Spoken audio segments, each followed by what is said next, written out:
Smile.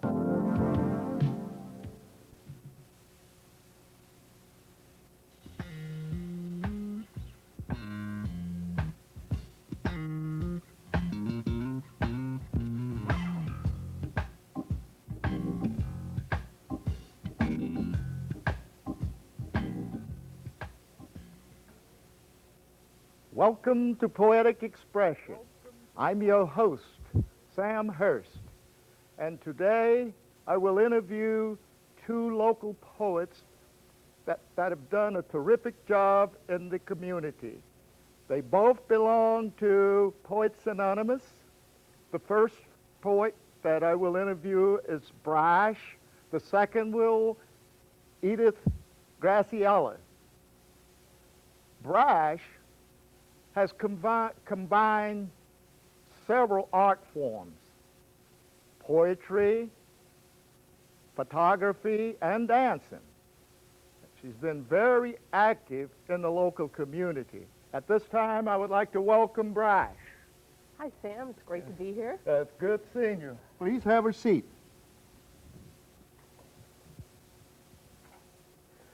Brash, you have been so involved in so many activities, so many art forms. Do you have a philosophy for each art form, like poetry? What is your philosophy for poetry? Well, my basic philosophy is that we're all poets and that we all have to express ourselves. And I take that also in all the other art forms. Everybody's a dancer, everybody's an artist. And I think it's important to involve people in the poetry, not just reading, but also involving them in it. Well, that's great. I met you a couple of years ago at an art festival where you were participating, and since then I've been involved and seen you perform in all sorts of things. Could you tell us a little about the activities you've been involved in the past and your future activities? Because I hear you have a big thing going in Philadelphia. That's next week. But one of my favorite activities was the poetry that I did at the Reston Geological Society for their Earth Day this past spring. And what I did was have paper and pieces of string so that anybody who came by could write a poem on the piece of paper, and then we hung it in the poetry. And so people from the age of 3 up to 83 stopped by and wrote poems about the environment or anything they thought of. Oh, that sounds like it was a lot of fun. You received a lot of satisfaction from that, I assume. Yes, I did. This Philadelphia performance, could you give us a little background on what that is going to be all about and when? That's that's November 8th. That will be my first professional reading where I'll actually get paid for my poetry for a change. Well, that's fantastic. Actually getting paid for reading poetry. It's about time. I think is that a first for Poets Anonymous members? But you did bring some poetry for us. Yes, I did. And would you read a couple of your poems for us? I'd love to. The first one I'm going to read is called Adam's Poem. This is written about a little boy who wrote one of the poems for the poetry. I invite the children to write poems. Any poem, they all need homes. Adam, 3, is quickly smitten. He rushes to show me what he has written. Tell me, what does this spell? And of course I can instantly tell that Adam hasn't learned yet how to write. And fearing that the wrong comment might break his desire, I'm not sure what to do. So I say, it spells anything you want it to. It was, I saw, the right thing to say. I could see by his eyes he was well on his way.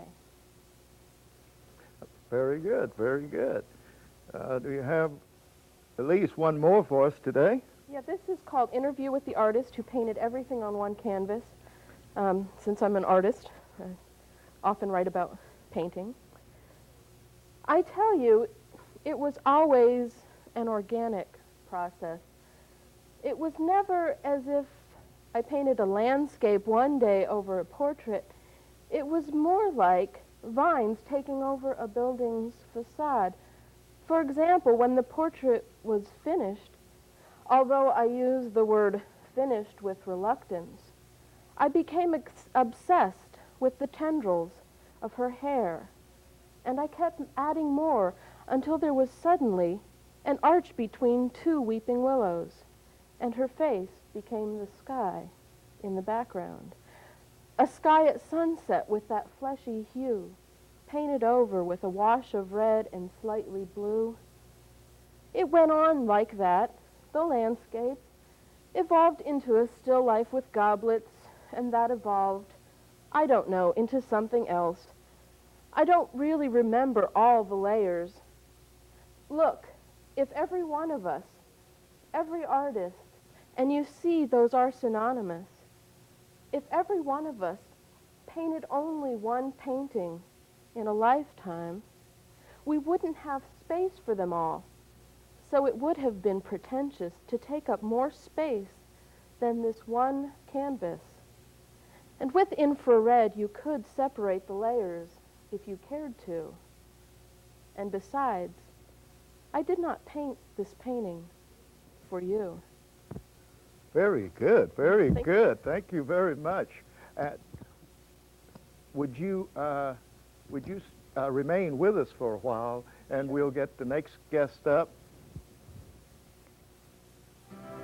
At the gateways to cities and towns across the globe, a familiar gear wheel signals.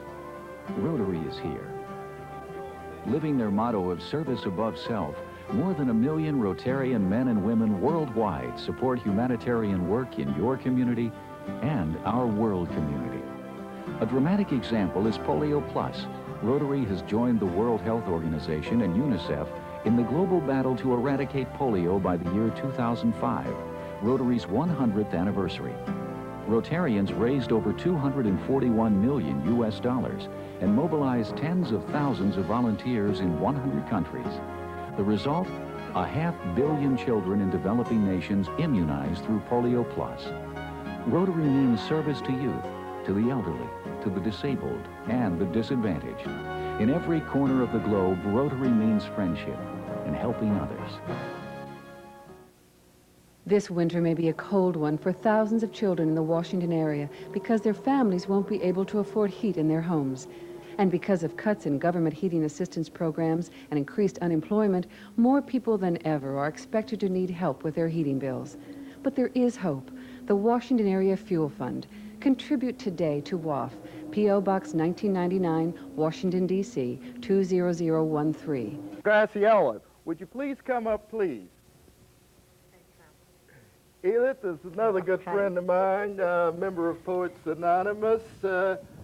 Edith does performance poetry, and we'll get into that a little later on.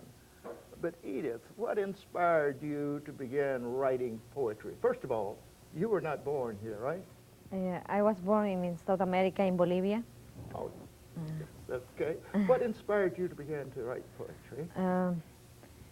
Well, my family love art, and they encouraged me too much. My mother and my grandmother.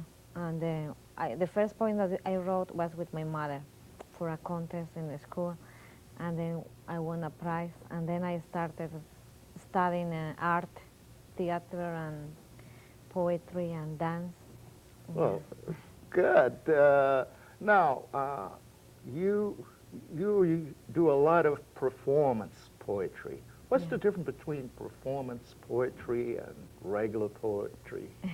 At least the reading of it. Yeah, the reading is different because reading is just a static thing, but performance, it's a mix between the theater.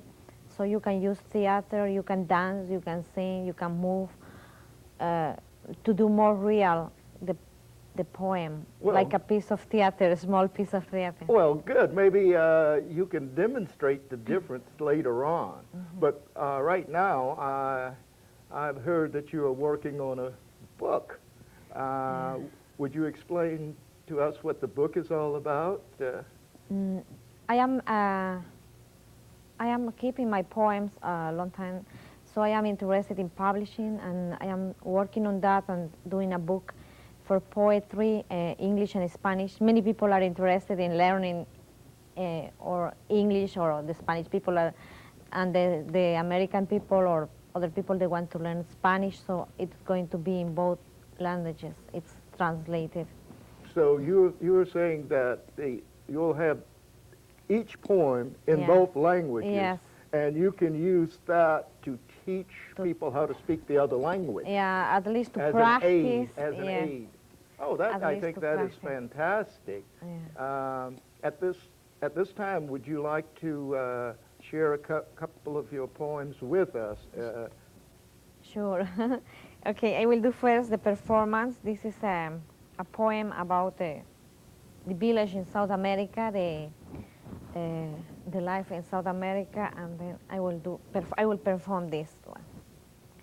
This is the festivity of our little town, and I will use music and this song. So cantando, cantando se vive mejor. El año ha pasado con coplas y amor.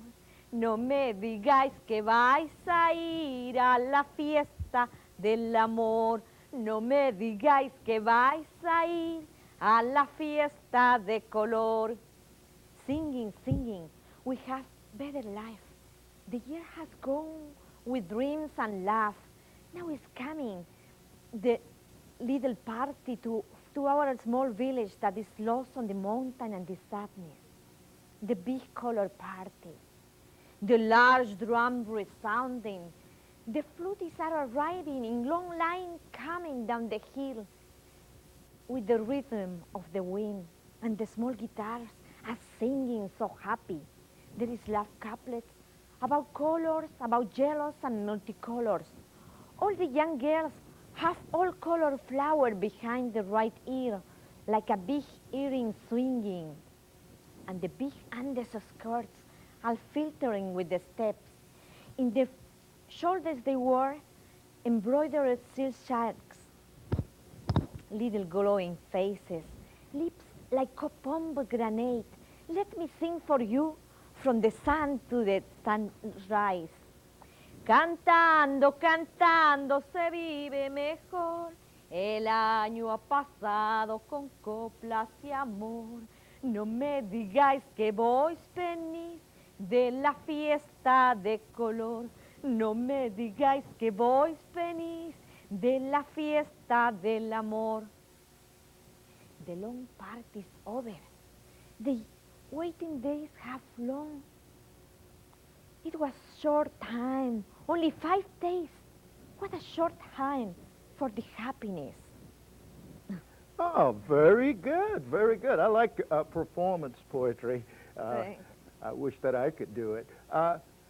Let's give an example of the other type. Okay, this is one, just a reading, and this is a poem that I wrote recently, and this is a poem for Eros. I would like to run in your prayers on my wheel horse and lie under the cypress to drink your crystal water. You are for me one of fragrance of a sleeping forest. Your beach seems like deserted and golden islands. I would like to remain on you, moon to moon, breeze to breeze, always. Thank you very much. If you two would remain here while we have some more poets come up and read their edition, we'd appreciate it. Thank you very much for joining us today. Thank you, Sam. Thanks. Whether you're a woman who's 20-something, 70-something, or something in between, we have one thing in common, the risk of developing breast cancer. At the age of 23, I was diagnosed with breast cancer, and it's only because of early detection I'm here more than 15 years later to tell you about it. Take time to practice monthly breast self-examinations, have regular exams by a physician, and mammography according to the American Cancer Society guidelines. Don't leave your fate to chance, because some very important people are depending on you.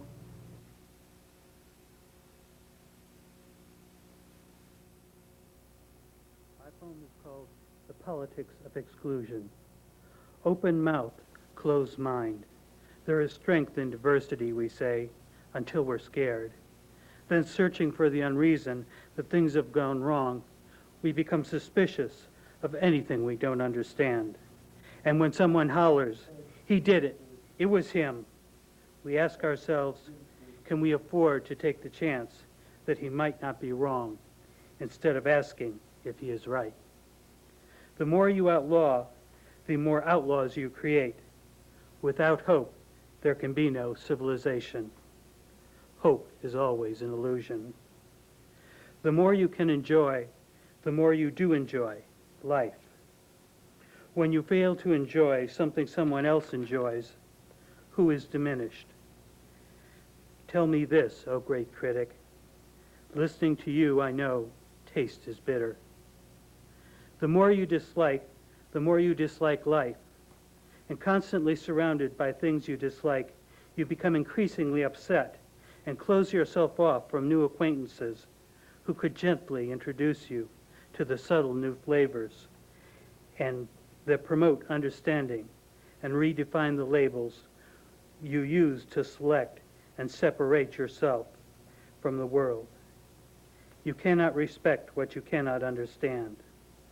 There is too little respect for the law today, because true respect is never given.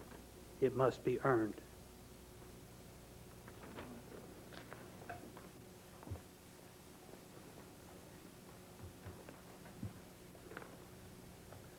Hi, this poem's untitled. What would a star be without a light? And what would a bird be without flight? And what would the morning be without dew? And what would I be? What would I be without you? What would a fire be without a glow? And what would a ribbon be without a bow? And what would the sky be without its blue? And what would I be? What would I be without you? Because you are the one who gives the sun its light, and you are the one who makes a diamond sparkle bright. And you are the one who makes each day new. And what would I be? What would I be without you? Yes, what would I be? What would I be without you? Thank you.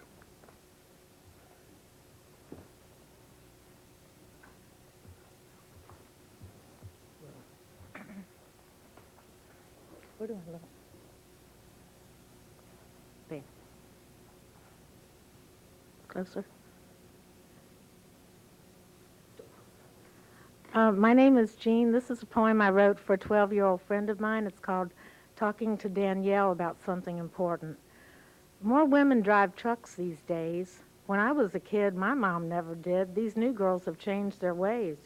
More girls ride on motorcycles. When I was in school, that would have been cool, but we hid behind menstrual cycles. It's what we were taught, that we never ought to try to enjoy anything labeled boy. We had to wear pink and hold back what we think, and there's so much we couldn't enjoy. More girls wear the pants today. When I was a child, folks would have gone wild and boys would have stayed away. We had to stay quiet, and I won't deny it. I had lots of things to say. Like, why can't I run out like boys and have fun and play in the dirt and wear a torn shirt, or climb up in trees and bloody my knees, or holler out loud and act bold and proud? As a girl, I just wasn't allowed. So now years have passed, and I only ask one thing from you, sweet Danielle. Your freedom was earned. Don't let things return to what I've just had to tell.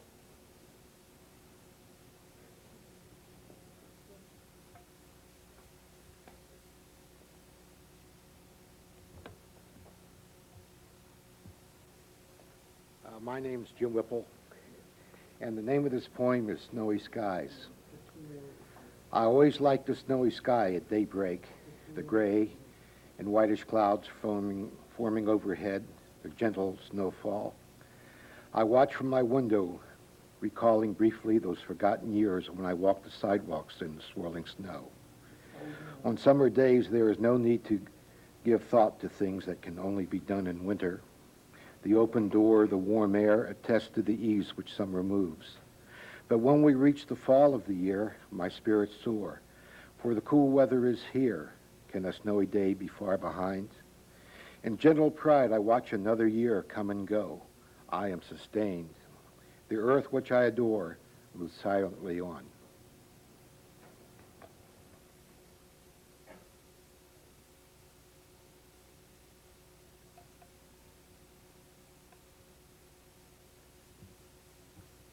My name is Peppino, and the title of my poem is The Old Oak.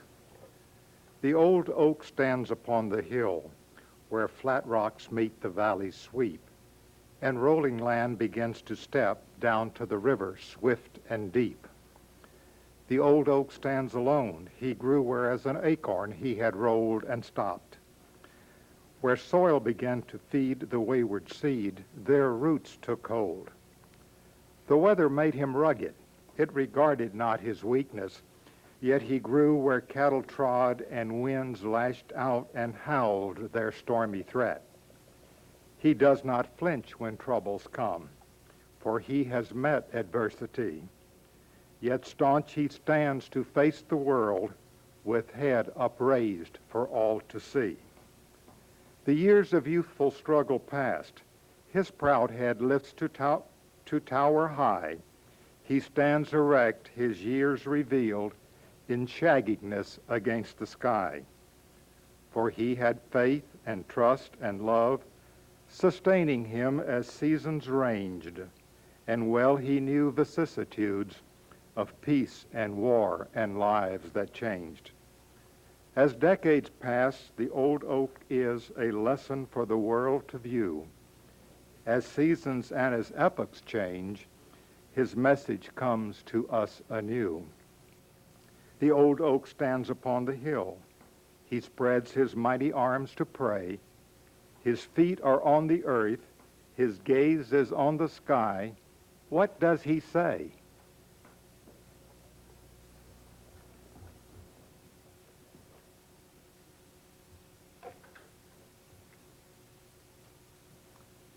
This is I Do Not Rage Against the Coming of the Night by Bob Birch. I do not rage against the coming of the night, now that unemployment, ill health, and death are near. I make what good provision is within my right. I rebuild my reasoning to fight my fear. Although I cannot now expect a pension, and children chide me for my earlier choices, credit guardians show a nervous tension, and frightened friends attend to other voices, I hope, and do not rage against the fading of the light. What sea of storms and desperate dissension deadens my trust in promises and beacons of the night? Deny my hope? Disparage any mention? Would rage make possibilities more bright? A door is opening, were my old insecurities so dear?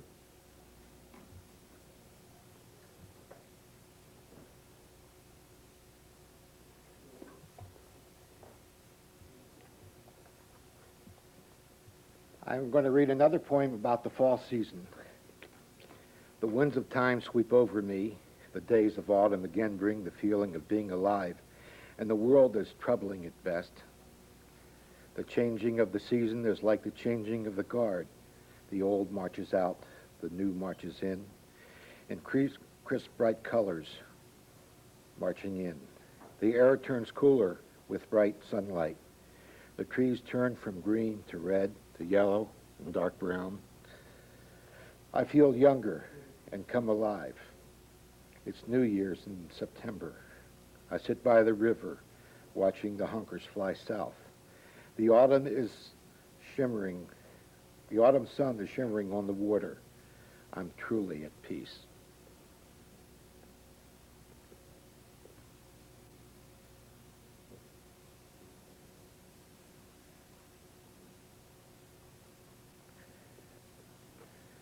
How's it going, Sam? Very nice. You have a beautiful